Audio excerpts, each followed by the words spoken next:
गुहागर तालुक्यातील वरवेली रांजणेवाडीतील राजहंस नमन मंडळ रांजणेवाडी गट क्रमांक 1 गेली अनेक वर्ष कोकणी शिमगोत्सवातील नमन परंपरा जोपासत आहे।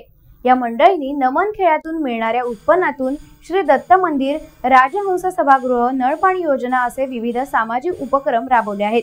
कोकणातील प्रसिद्ध असलेला वरवेली रांजणेवाडीतील संकासूर पर्यटकांचेही आकर्षण ठरत आहे।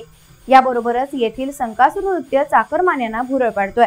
या नमन मंडळांनी शेकडो वर्षांची परंपरा अजूनही जोपासली आहे।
टाइम्स डिजिटलला लाईक करा, सबस्क्राइब करा, शेअर करा आणि बेल आयकॉन दाबायला विसरू नका।